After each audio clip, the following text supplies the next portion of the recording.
Welcome to the largest anti-war gathering anywhere in the world. 1.3 million people were at our last meeting for all or for part of what was an immensely important, if broadcast, convocation of voices of different political stripes. A point I wish to stress again. We may agree on nothing else, or on only a little else, or we may agree on almost everything. The important thing is that we want to stop the war, stop the wars, actually, and to identify NATO as being at the heart of the war machine in the world, of the never-ending wars, the everlasting wars, the continuous eruption of wars. And we bring together the broadest possible coalition of people behind those two demands. And that's important because not everyone takes that approach. No one has to take an ideological blood test to be on our platform. No one has to agree one with the other on any other matter other than the need to stop the wars. No one gets airbrushed. No one is subject to sectarian shadow banning or strangulation or no platforming or banning of any kind. And that's what distinguishes No to NATO, No to War from others in the field. And it's the reason, I think, why our audience is growing and growing and growing to the 1.3 million in the last meeting. Some may ask, what's the locus of NATO in the current war and the current ethnic cleansing in the Gaza Strip? Well, take a look through your binoculars at the crowded sea lanes in the Eastern Mediterranean. They are chock full of the warships of the members of NATO. Take a look at the arms shipments that are being made to resupply the murderous Israeli assault on 2.3 million people, fewer now than there were just 4 weeks ago, just a month ago, but still 2.3 million people being shot like fish in a barrel, and not by blunderbuss, but by the most sophisticated, most deadly warplanes that the world has ever seen, being bombarded from the sea by the Israeli Navy and now invaded on the ground by the so-called Israel Defense Force. All the weapons that were used and are now being resupplied came from NATO countries, principally, of course, the United States of America, but by no means exclusively so. If the United States is villain number one, if we were to produce that proverbial pack of cards of the villainy, then the United States would undoubtedly be villain number one. But the United Kingdom follows closely behind as villain number two. And indeed, almost all of the NATO countries are now jointly, severally responsible for what has turned into an almost unprecedented bloodbath, at least in modern times, at least in the times when people could watch live on video the massacres taking place. Millions of people, tens, maybe hundreds of millions, are doing so right at this minute. And it's a horrifying sight indeed. If you want to take a look at where your special forces are, if you are lucky enough to live in a country where that kind of parliamentary question would be answered, you'd discover that the British special forces are on the fence between Israel and Gaza, but may very well be inside that fence. You may discover, as I did to my surprise, that the Netherlands has Marines and they've sent them. They can spare them, you see. We didn't know they had them. They've sent them to Cyprus to be on hand for a fighting role in what may yet become a wider war. It is apparently the intention of the Israeli government, of Benjamin Netanyahu, that the war should spread. And I'll turn to that in just a minute. But first, I've got to indict the NATO countries. Now, not just for their role in the cruel bombardment, mainly of women and children, who make up the great majority of the gigantic level of death and wounded that has been the story of the last month. Gaza is 50% populated by children, children who've never voted in any election for any party, children that by definition had no part in any breakout of the concentration camp that took place on October the 7th. Children who have never handled weapons but are being massacred in a classic terrorist action, a definition of terrorism being the harming of innocent people for what you say are the crimes of guilty people. Another item that I intend to turn to. But the NATO countries are now not just responsible for the role in the slaughter of the innocents from the air and from the sea. They are now complicit in a days that will live in infamy. The pitiful sight of tens of thousands of people, perhaps 50,000 people, with their hands on their head, with their hands in the air, with their little children holding white tissue papers in the air, being marched at gunpoint and being monitored closely by the muzzles of powerful tanks as they made an exodus from the north of Gaza to God knows where. I have no idea where that 50,000 slept last night or will sleep tonight. There are certainly no houses for them. There are certainly no tanks for them, no tents. There are certainly no supplies of water or food or medicine. They are tonight in the open air in the southern part of the Gaza Strip, having been marched there at gunpoint in an act of ethnic cleansing as brazen, as lurid as any that have been seen in recent times. They were scenes redolent, of course, of the original catastrophe, Nakba, that occurred in 1948, when 800,000 Palestinians were similarly marched, stampeded from their land, from their houses, never ever to return. And the 50,000 that left yesterday for yet another exile in the open air in the southern part of Gaza may very well never ever return to the rubble, the hovels that they have been eking out a painful existence on the bitter earth of the Gaza Strip. They may never return again. But where shall they go? Is it the intention to drive them into the sea? Or is it the intention to drive them into the desert? It's all sounding very biblical, this, I know, but it looks rather biblical to me. And the countries of the NATO alliance, who are in lockstep, defensive maneuver in defense of this Israeli action, are now jointly and severally responsible for it.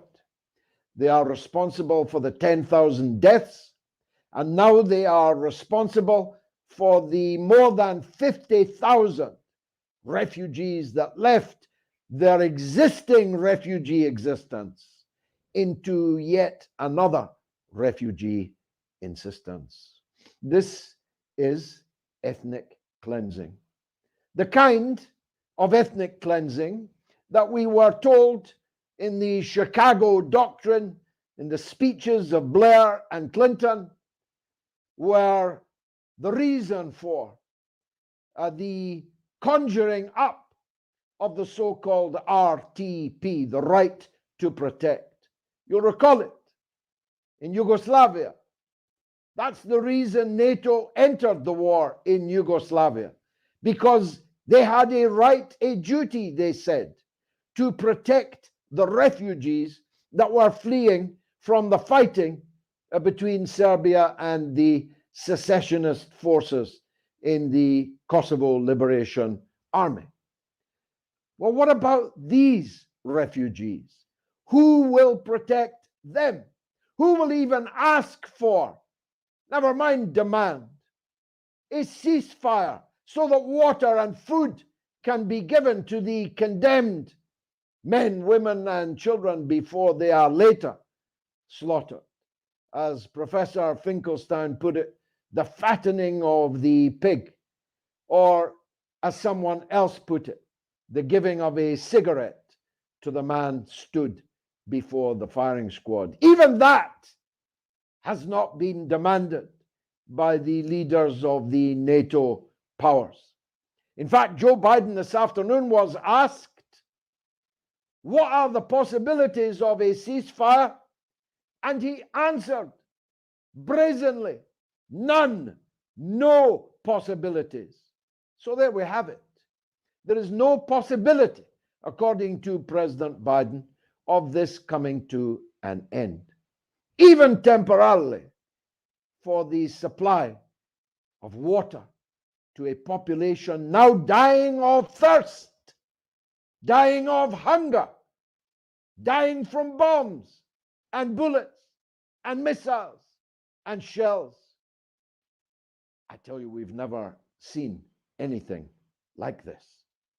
There have been things like this, but we were never able to watch them actually happening and be apparently powerless to do anything about it. But we are not powerless, because we live in countries where whatever other democratic liberties are being shredded, the right to vote remains, for the time being at least, extant.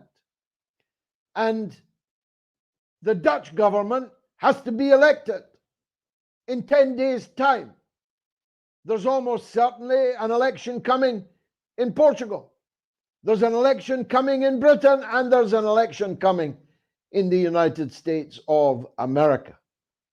And we all have a duty to mobilize millions of our compatriots to tell the political class that they will never be forgiven for that which they have done, and that any politician who is not up on their feet roaring for an end to this murder and siege can forget about your vote, can forget about your support in the next or any subsequent election.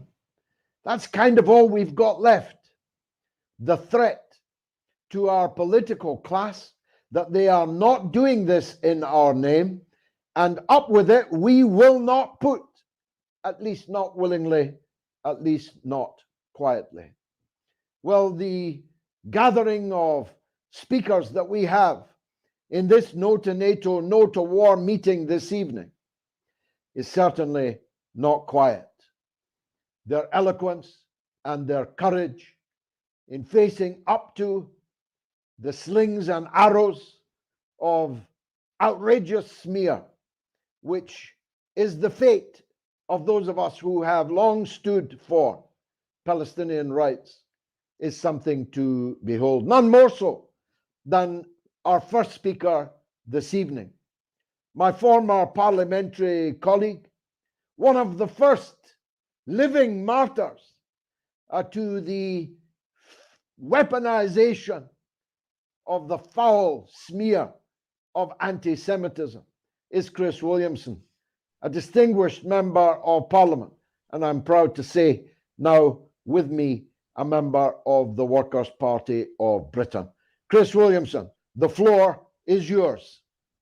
Thanks very much indeed for that introduction, George, and I'm very proud to be standing with you on this platform this evening, and proud to be working with you in the Workers' Party. And as you say, we're not entirely powerless. People do have a vote, and there is an election coming up next year, and there will be an opportunity, I think, for people to express their horror, their revulsion at the political class, and certainly the Workers' Party will be fielding candidates, and I'm hopeful that we'll get a coalition of anti-war socialist candidates. Not necessarily in the Workers' Party, but in other parties perhaps, but outside the Labour Party, that will give people a genuine alternative choice. Very difficult in the first past the post system, but we have to do it, and it's not impossible. It's been done before. The Labour Party was born at a time when the political duopoly was between the Conservatives and the Liberal Party, and the Labour Party was founded because it was felt that the Liberal Party was no longer representing the interests of ordinary working people, and the trade union movement, as you know, George, founded the Labour Party, and it was a couple of decades, but there we are. A couple of decades went by, 24 years to be precise, and we had the first Labour government. It wasn't a great Labour government; it was a minority Labour government, and they didn't push through the sort of agenda that I would have liked to have seen. And I think the Labour Party has been infected with far too many throughout its entire history, really, in Parliament of MPs, of leading MPs anyway, or more insistence on and keen to placate the establishment than they are to actually deliver a progressive socialist and anti-imperialist agenda. But let me just start really by just a little anecdote, really, talking about the media, and I had a spat with Julia Hartley-Brewer, one of the mainstream media hacks, yesterday. I was invited onto her show to talk about the situation in Gaza at the moment, and I was just confronted with interruptions. I was hectored throughout. The woman completely lost the plot, in my opinion. But what was interesting was that she, repeated the foul lies, which I think you alluded to in your opening remarks, George. And when I corrected her to say that the allegations that the resistance fighters were guilty of rape, of beheading babies, had all been debunked, she just completely threw her toys out of the pram and went absolutely ballistic, and was unwilling to accept the reality. And she indulged in a number of ad hominem insults at me, saying I'm taking money from Iran because I present a program about Palestine on a weekly basis, Palestine Declassified, which is hosted on Press TV, which is the radio broadcasting company. But she went on to make all sorts of ridiculous allegations, like, for example, Iran wants to eradicate all Jewish people from the planet. When I pointed out to her,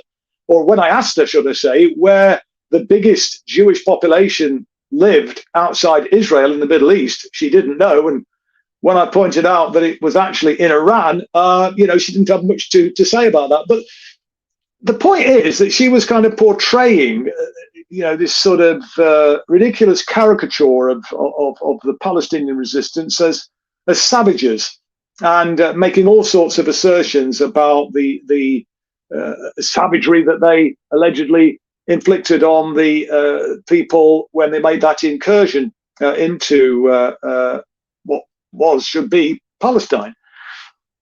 But the truth of it is, of course, and you'll know this, George, that many of the fatalities were actually at the hands of the Israeli occupation forces. There is a interesting protocol called the Hannibal Directive.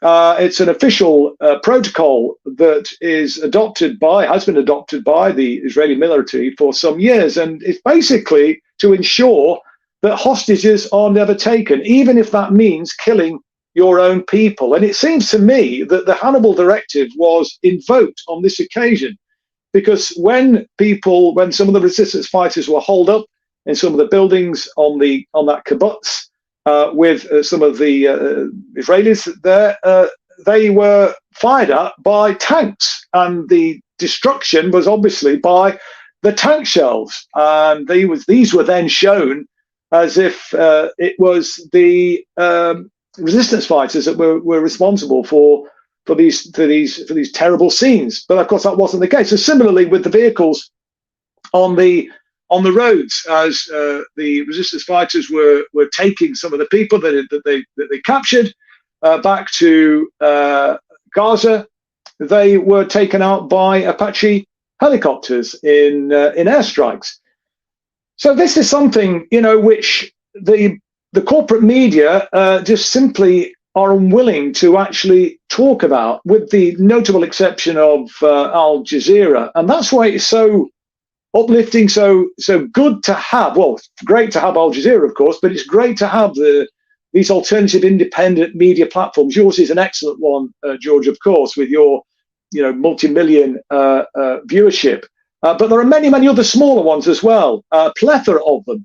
And they are really, really important, it seems to me, in actually, getting the message out about what is really happening in Palestine, in Gaza right now, but also on a whole host of other issues as well, whether it be corporate state power, the abuse of corporate power, and the abuse of state power. And these were things that, of course, Julian Assange was very motivated by. And it's interesting because, Julian was scathing, wasn't he, about the role of journalists. And he asked a question in a famous speech he made when he said, what is the average death count attributed to each journalist? And he went on to say that journalists are war criminals because they are responsible for, if you like, manufacturing consent for war. And, Chomsky made that point, didn't he, about manufacturing consent. And I think those points that Julian made are incredibly well made, in fact, because, the mainstream media do, in my opinion, have a lot to answer, but they're not getting it all their own way. And it's interesting as well, isn't it, that the same people that were cheerleading NATO's proxy war are cheerleading Israel's genocide in Gaza right now. And it's been said, hasn't it, that, the first casualty of war is truth. I mean, if it was down to the media, they'd have us believe that history started in Ukraine on the 24th of February 2022, when Russia started its special military operation. They are silent about the fact that there was a civil war going on for 8 years that was started after the US and the EU backed a coup and overthrew the democratically elected president of Ukraine and installed a puppet regime. And they immediately banned the Russian language in a country where 1 in 3 people's first language is Russian. And then effectively started a bombardment, a civil war against the people of East Ukraine, led by literal Nazis who have been incorporated into the Ukrainian military. Quite astonishing, really, when you think about it. And particularly when, as we often hear, well, the president, Zelensky, is a Jew. How can you talk about that they're actually supporting Nazis? But we know that's the reality. And I know you've spoken about this a number of occasions on your Moat show as well, George. But of course, the provocations which the mainstream media don't talk about. The Bucharest Declaration in 2008, and the very fact that Gorbachev was promised in 1991, I think it was, that the NATO would not expand 1 inch beyond the unified border of Germany, and then, of course, as we know, it more or less doubled in size. We don't hear either, do we, about the fact that Russia put on the table a peace and security plan for Europe 2 months, I think, before the special military operation started, and just dismissed out of hand and didn't give it the time of day. Ridiculous state of affairs. And we know that, they were gagging for war. I mean, and I've made this point on a number of occasions previously as well, where we've got, high ups in the Atlantic Council, which is the de facto think tank for NATO, talking about the strategic case for risking war with Russia. So we know it's been on the cards for some time. It was provoked and they were pushed into it. But you mentioned the right to protect, the responsibility to protect, that doctrine that was used erroneously, in my opinion, by the West in a number of occasions. The last time I seem to remember it being put forward by a British Prime Minister was when David Cameron was seeking the authority of Parliament to bomb Syria. He actually got turned over on that occasion. But, if you think about the responsibility to protect, if you like, a third party, well, Russia certainly had a much more arguable case to intervene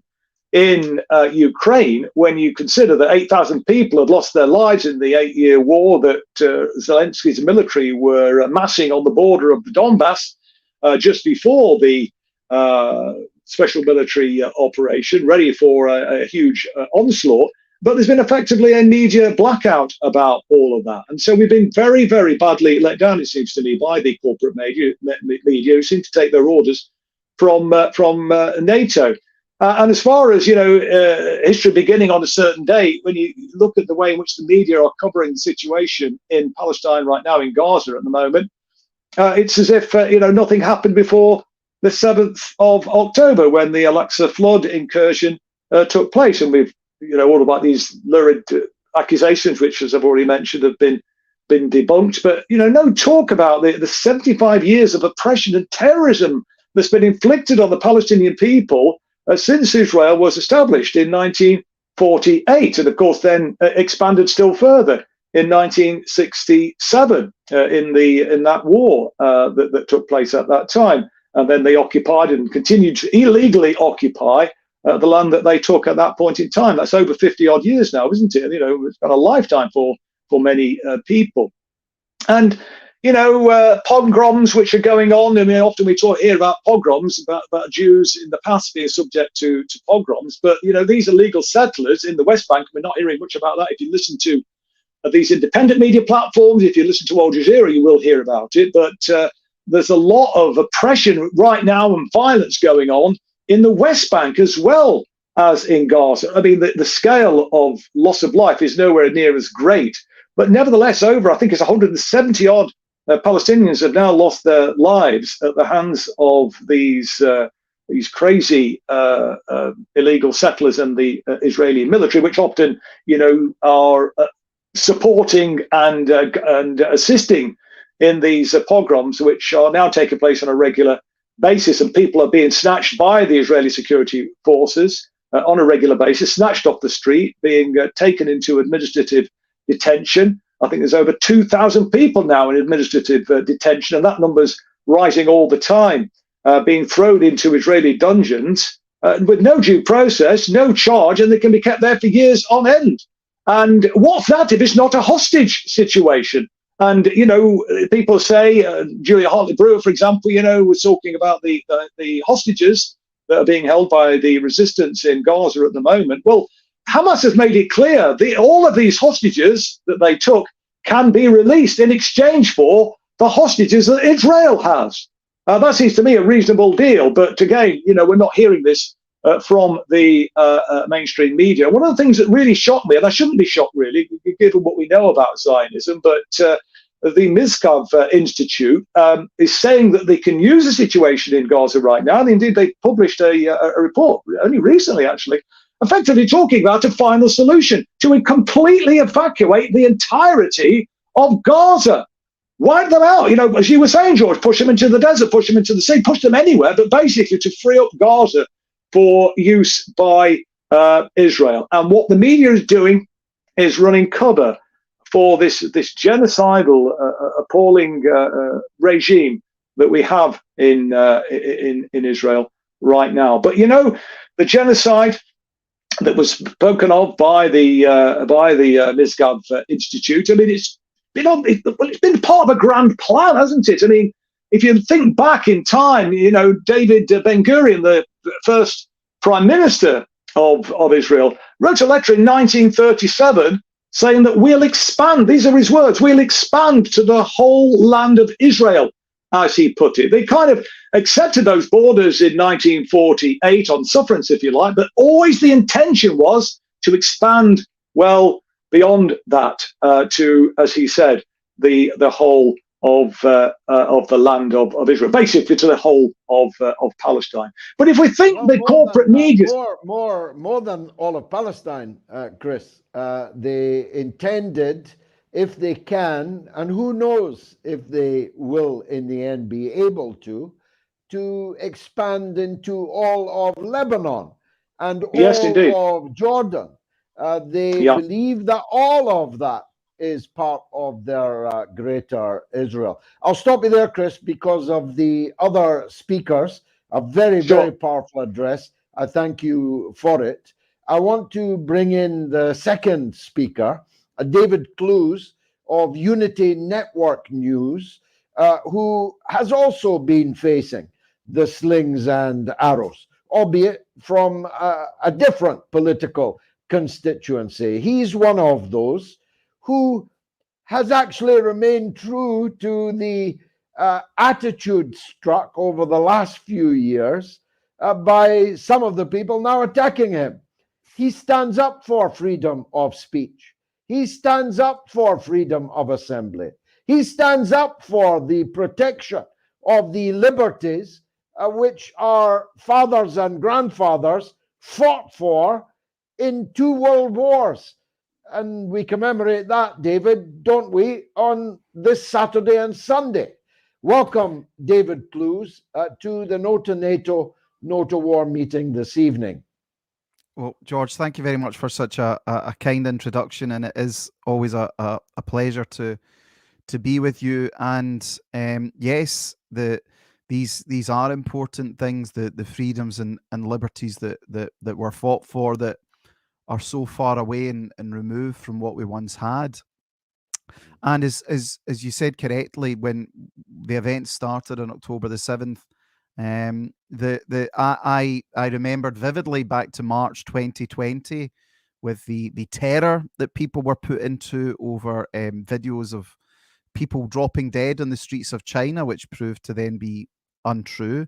And then there was a whole big campaign there. And then fast forward to February 2022, the scenes coming out of Ukraine, and yeah, there was this, all of a sudden there was a war starting there. And you know, so the way I kind of look at it is this isn't my first rodeo, and most certainly with yourself, I know you've had a long-standing commitment in the Middle East conflict and the Middle East in general. And I think it's important to say, George, that you have been proven absolutely correct over the decades with your stance on the Middle East, when you were so viciously slandered in the early 1990s in relation to Saddam Hussein. And I think many people now look at that and think, my goodness, that man Galloway was onto something.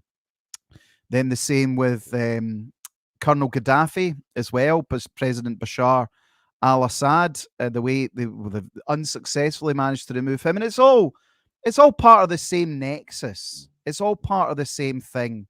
It's all about money. It's all about power. It's about control, and it is innocent everyday people who are dying and suffering.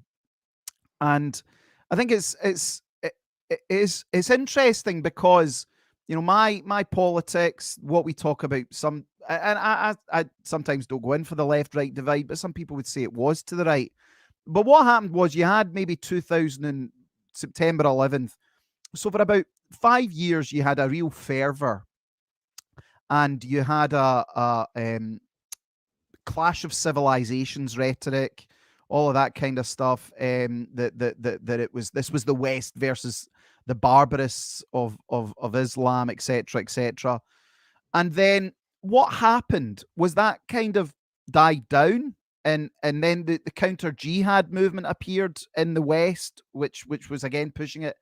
And I thought people had moved on from that, because people now realize that 9/11 wasn't what we were told, and the response to it certainly wasn't what we were told. I mean, I'm old enough to remember when they accused Saddam Hussein of supporting Al-Qaeda. And Saddam Hussein was one of the biggest opponents to true extremism you had in the Middle East. Saddam Hussein kicked these people out or put them in jail. He was an ally. So in order to stop terrorism, we had to then take out and kill the biggest opponent to terrorism in the Middle East, who represented a fundamentally secular vision of Arab nationalism. And I thought that had all been put to bed.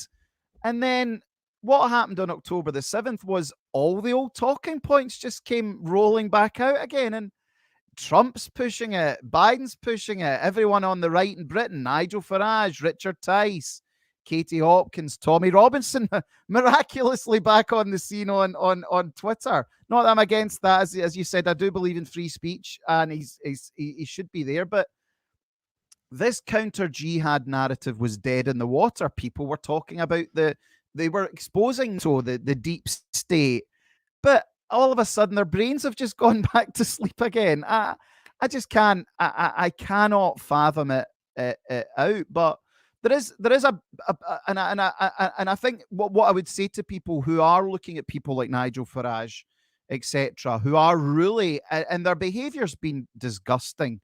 It has been provocative. It has been based on lies and really, really, really troubling stuff. I mean, I do believe we need to have serious conversations around issues like mass migration, around culture, etc. But they have been given free rein to demonize and attack people, belittle them. And what that then, they talk about the stages of genocide. That then results in babies and children being bombed and slaughtered in Gaza, and people are just not even upset about it.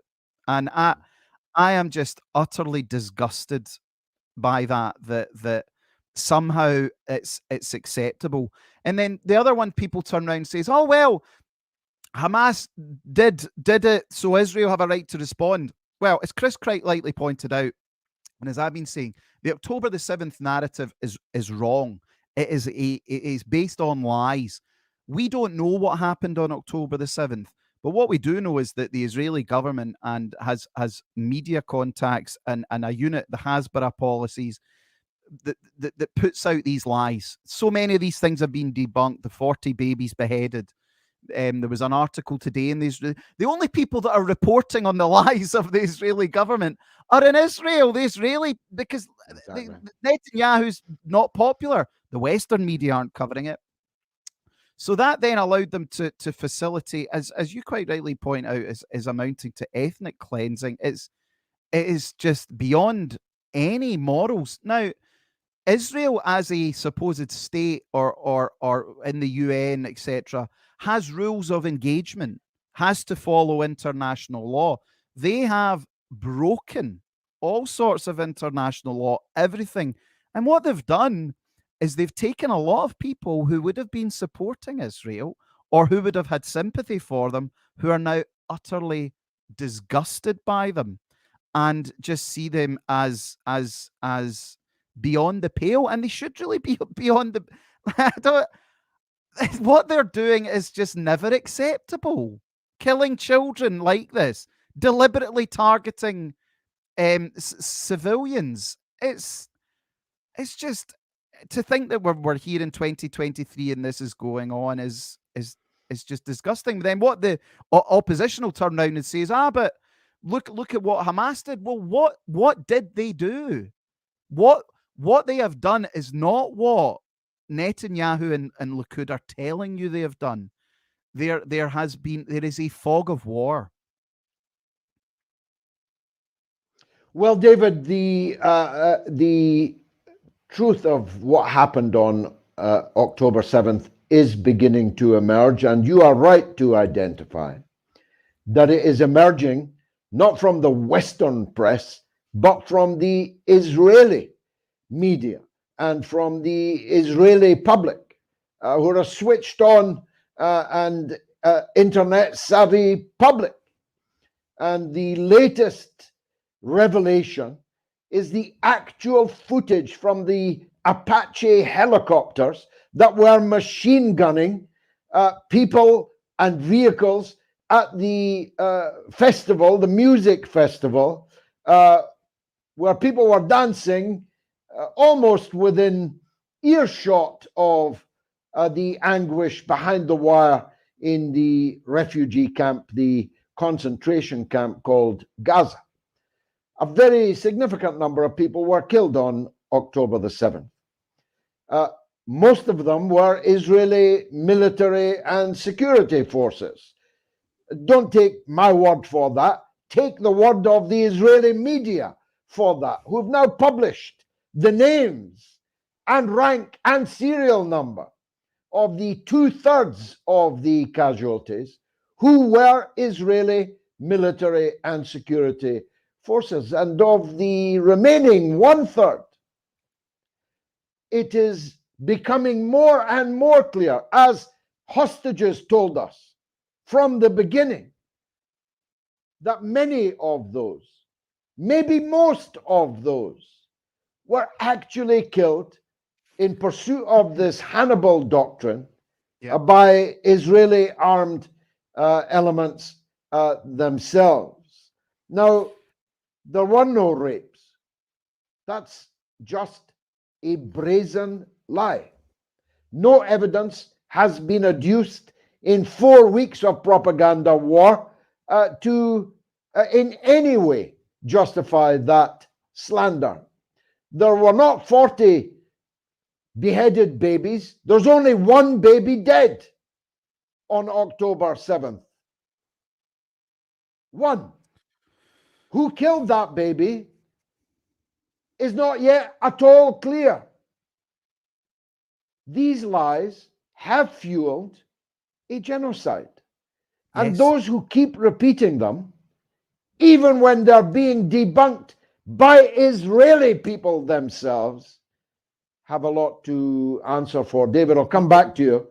Sorry, do you want to come in? Go ahead, come in. I was just going to say, George, that it is so accurate, and that matters. And the burned bodies were as a result of the Apache helicopters that flew in and fired missiles, Hellfire missiles.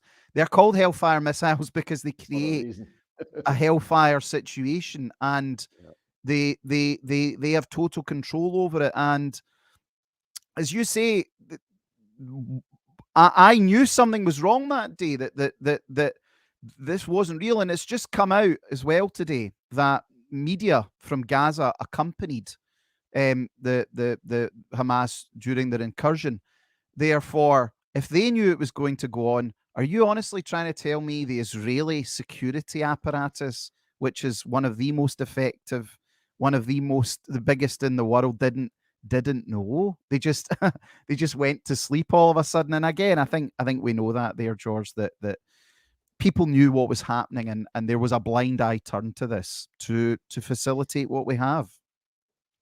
David Clews, thank you very much. Last but by no means least is the fierce fighter for peace and justice, broadcaster, journalist, political activist, and one of my heroes in the United States of America, the one and only Katie Halper. Welcome to the platform of No to NATO, No to War.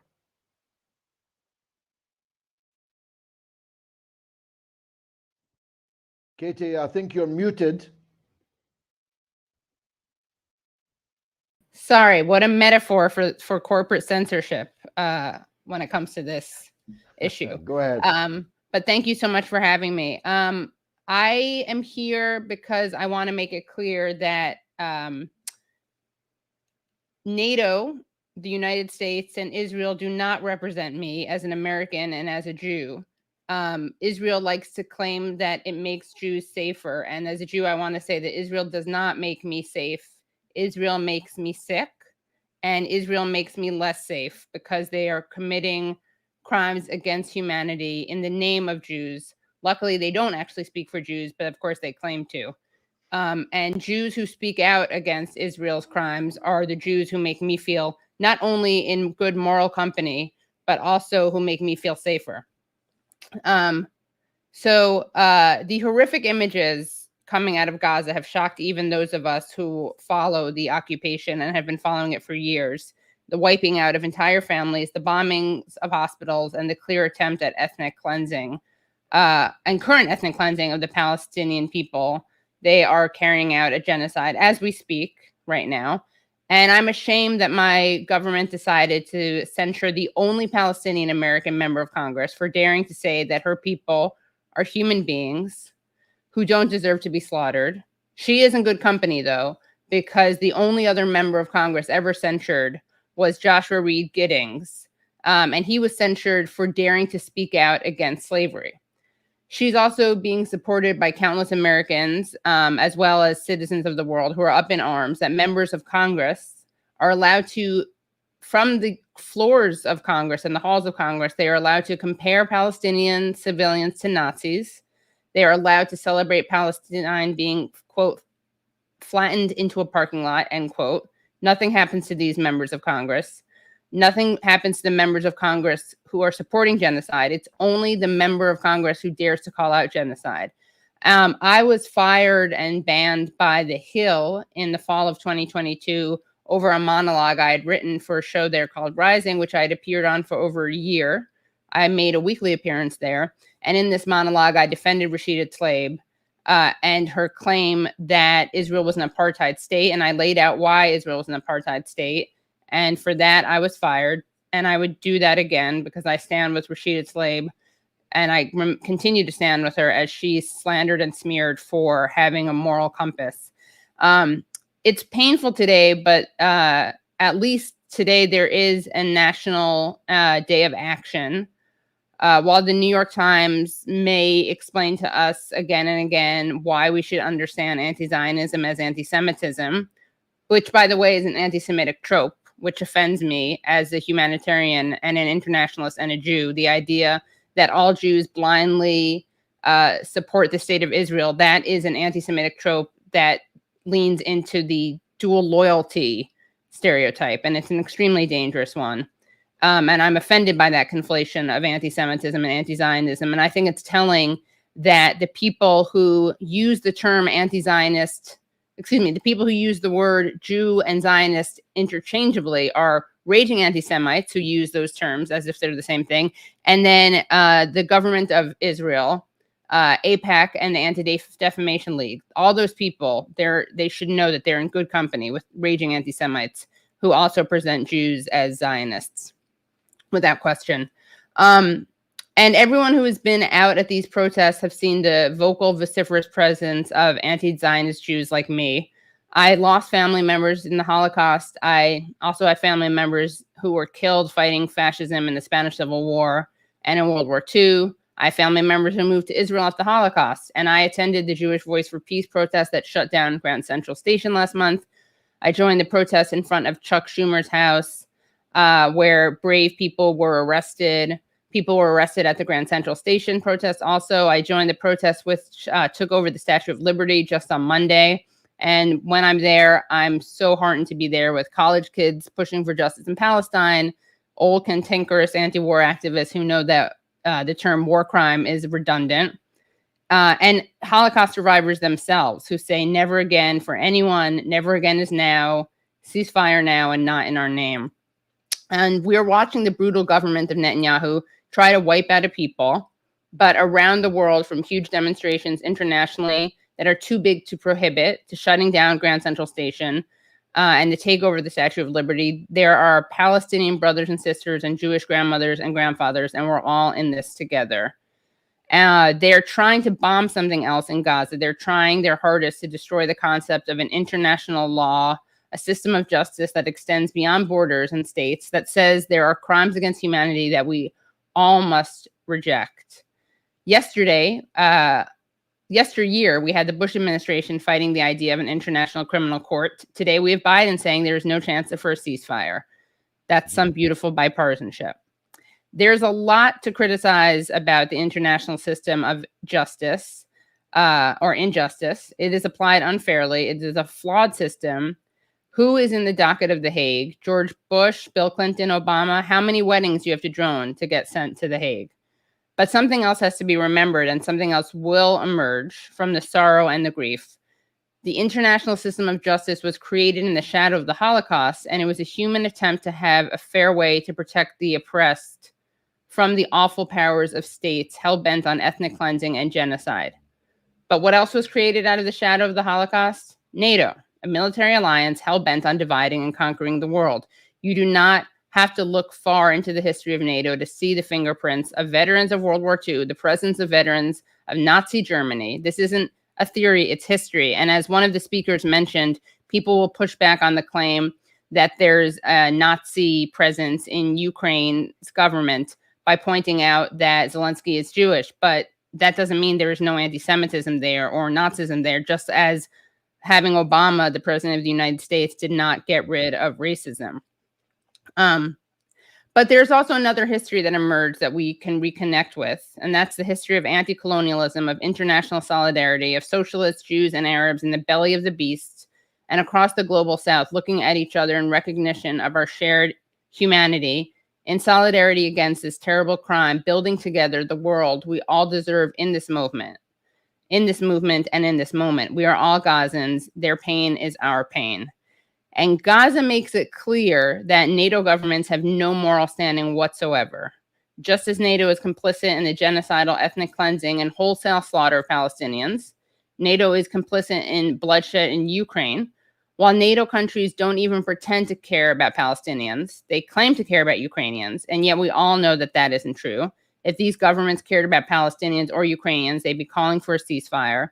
But they're happy to see Palestinians slaughtered, and they're happy to use Ukrainians as cannon fodder in their proxy war with Russia.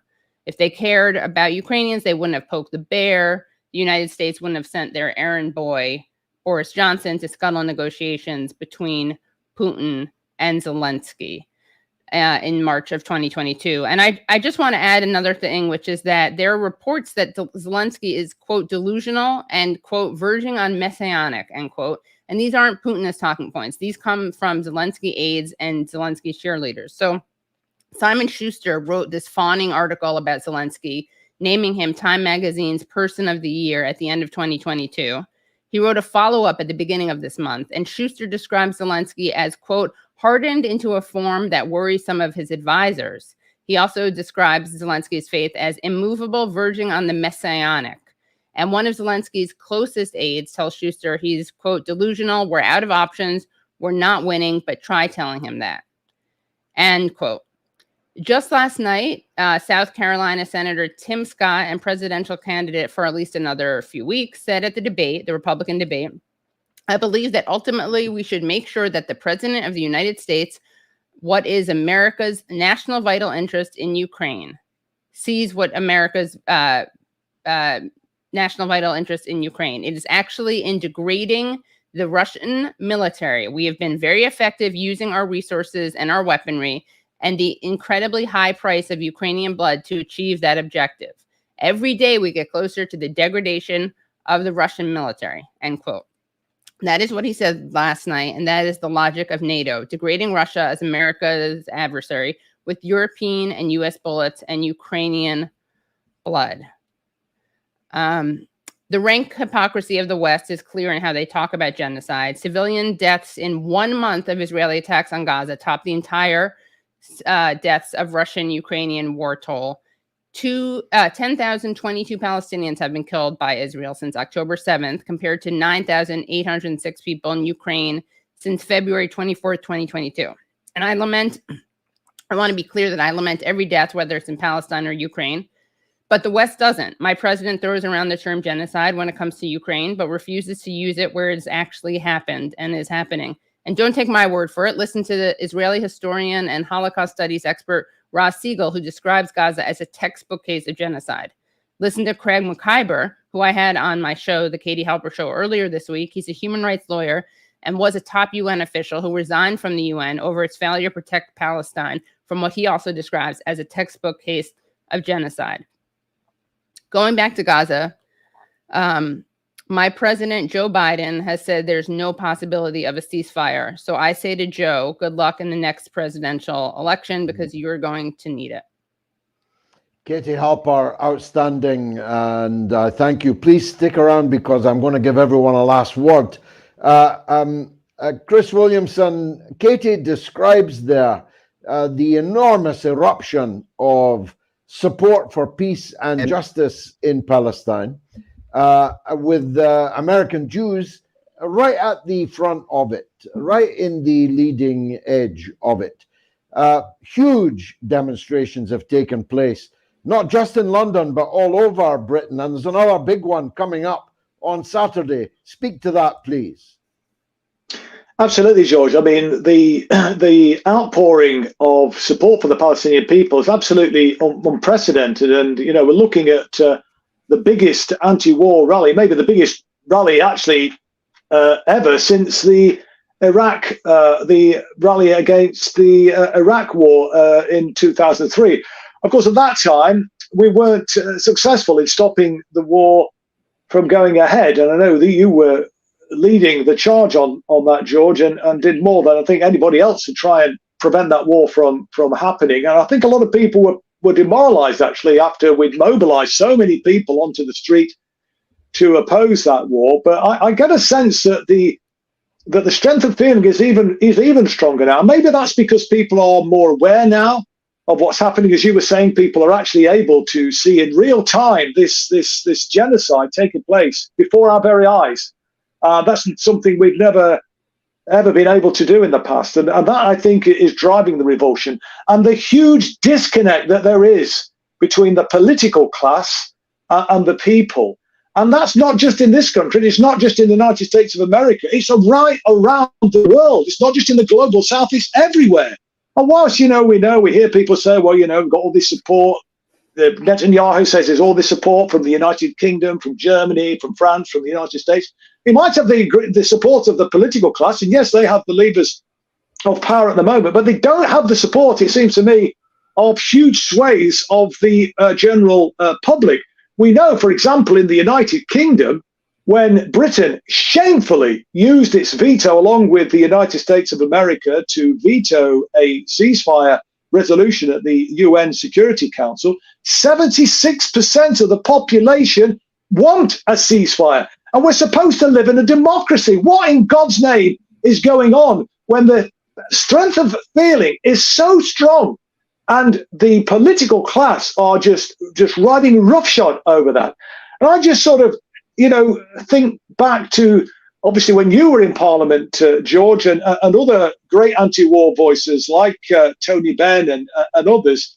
But I'm particularly struck by, when Gerald Kaufman was there, and he wasn't necessarily of our political stripe. He was a Labour Party member, but he was a right winger. But on this issue, we walked in lockstep, didn't we? And I suspect that if Gerald were around today, he'd be expelled from the Labour Party for the position that he took, because he openly called, quite rightly, the Israeli regime Nazis, behaving like Nazis. And I remember him upbraiding a IDF spokesperson when she referred to the Palestinians as militants, and he drew an analogy between the Warsaw Uprising, the Warsaw Ghetto Uprising, and he said her description of those people were the words of a Nazi. That's exactly what the Nazis would have said, and indeed did say, about those brave Jews who fought back against the Nazis in Warsaw. And so I'm more hopeful now than I've ever been, in a way, that because the strength of feeling is so strong, it seems to me we're at a pivotal moment, George, that this could precipitate substantial, significant change. You were quoting Gramsci, I think, in one of your monologues recently, where the new world is struggling to be born. Well, maybe it's on the cusp of being born, because I think people are really sick to the back teeth of this horror that is happening and being endorsed by all of our politicians. And the final thing I'll say is, George, is the timidity of those who claim to be of an anti-war persuasion in the political class, in our country anyway, in the United Kingdom, who are very fearful, it seems to me, of speaking out. And when they do speak out, it's very lukewarm, in my opinion.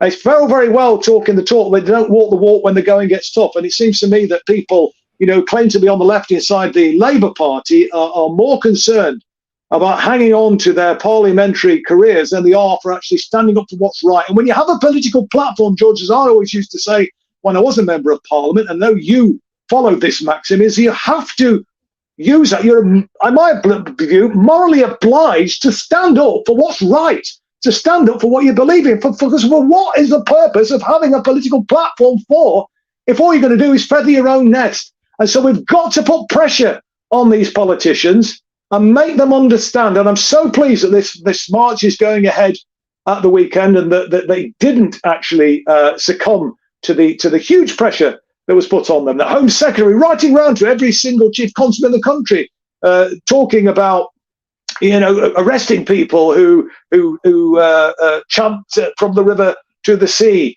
arresting people for wearing a Palestinian T-shirt or carrying a Palestinian flag, people being thrown out of football grounds. This is outrageous, and people are seeing this, and people are, not prepared to tolerate that. And I said that was a final thing. This will be the final thing is those people that are saying it's disrespectful on Armistice Day to have this march are totally barking up the wrong tree. What could be more appropriate on Armistice Day than to march for an armistice, to march for a ceasefire? For God's sake, it seems to me these people are more concerned about glorifying war than they are in actually standing up and fighting for peace. And so, all power to the elbow of people. Anybody watching this who's in two minds about whether to come to London at the weekend, please join us. Let's make this a march and a rally to rival the great rally that George did so much to organise in 2003 against the Iraq war. But let's make sure that we follow through this time and succeed. Brilliant. Thank you, Chris. The Workers' Party will have a platform and speaking equipment at Hyde Park on Saturday, and Chris will be one of our speakers there. So the demonstration in London will not be going anywhere near the cenotaph, and is in any case hours after the commemorations at the cenotaph. It was all a lie for culture war purposes that the British Home Secretary to the Interior, Cruella Braverman, basically invented in order to get people hot under the collar that this was somehow disrespectful to the dead in World Wars I and II. David Clews, last observations, please, from you before I bring in Katie and close the meeting. I think as well, as I say, I don't perhaps share the passion, obviously, for this cause. I'm just being honest. I think from my side, the bombing of the children is just, it's utterly disgusting. And Chris is right. I mean, regardless of your opinion on this, everybody should be calling for a ceasefire and a stop to the killing. I mean, it's not even a controversial thing to say. It shouldn't be, but it shows you the state of the political class, etc. My concern as well is, though, this is just this is the description. Ukraine was an hors d'oeuvre. This in the Middle East is a starter, and what will be the main course and dessert? These powers that be, these warmongers, they want a war with Iran. They want to destroy Iran. They want a war there. They want a war with China over Taiwan. They want to destroy Putin. These people aren't going to stop. It is so concerning. This could so easily descend into World War III. And guess what? No, there'll be no winners in World War III. It'll be the end of the world.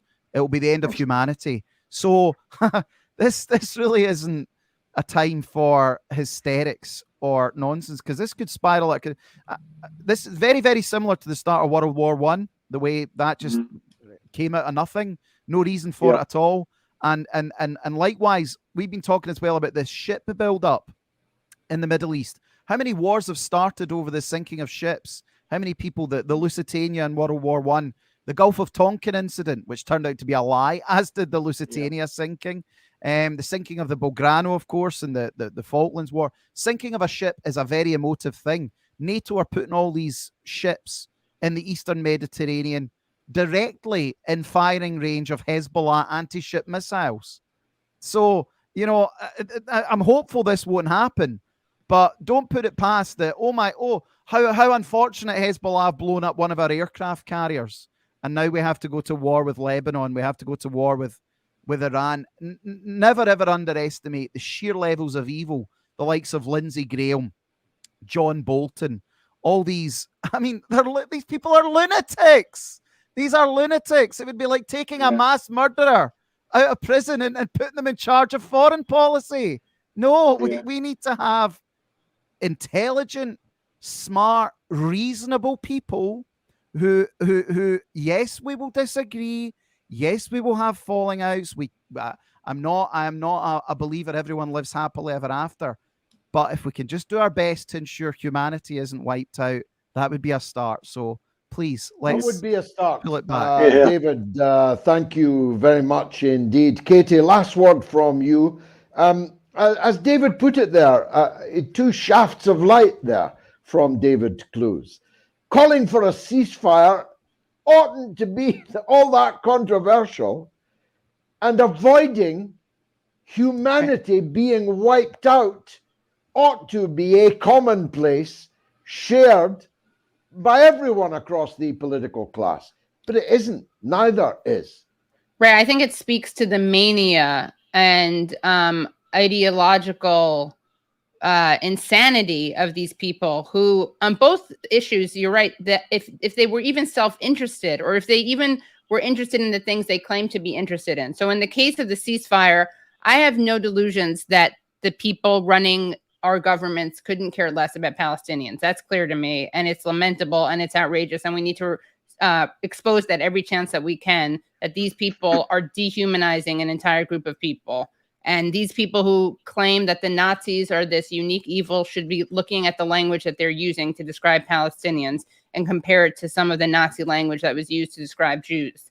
And the discourse around why don't these Arab countries take the Palestinians, as Norman Finkelstein pointed out the other day, is similar to the language that was used about Jews. And why won't other countries take them in? They're such, they're so deplorable. If they weren't so deplorable, they'd be taken in by other countries.